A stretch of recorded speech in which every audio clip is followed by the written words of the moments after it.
Hey, what you can do with plums and a galactic convention. I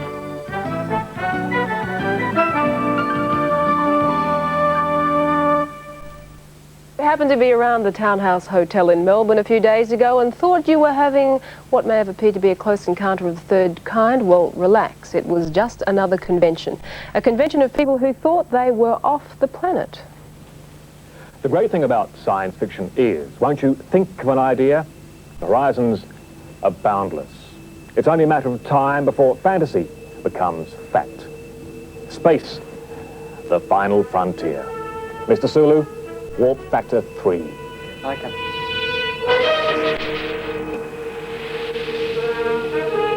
Believe me, I will never grow up. I ask you, who could resist it when they tell you to sit in on the bridge of the solar system's most famous starship ever to leave Mother Earth? Here it is, in the middle of Melbourne, in an average hotel convention hall, Trekkies, Vulcans, stormtroopers and droids. It's enough to make the guests swear never to touch another drop. Take that smile off your face, or they'll stun you with their phasers. It's part of the Galactic Tours convention at Sci-Fi get-together to raise money for something as down-to-earth as the Red Cross. The brains behind the Enterprise Bridge are a couple of ordinary Earthlings who, instead of building a dream home, spent 18 months and $5,000 creating a fantasy. We're both Star Trek fans.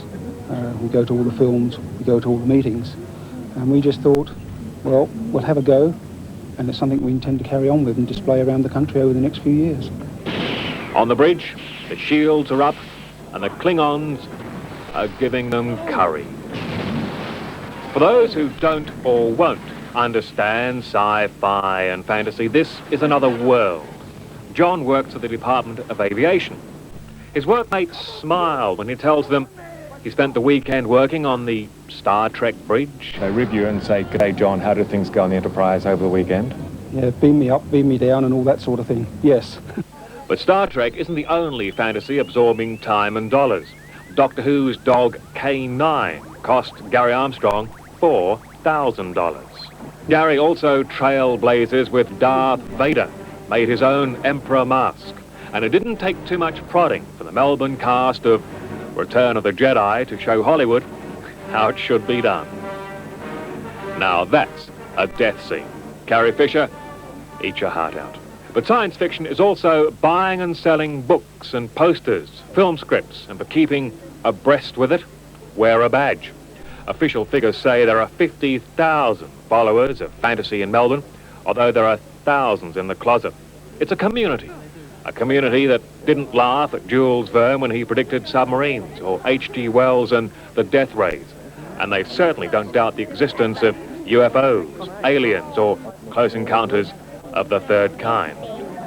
I look at it this way: there's life on Earth. What's to say the possibilities life doesn't exist on another world? The final frontier. Is it space or the mind? The final frontier could be imagination, and that will take you further than any starship. Gentlemen, may the wind be at our backs. Stations, please. And the force be with you. That's about it for this week. Maybe that's just as well. Just before we go, here's Eric with a final look at the morning's main stories.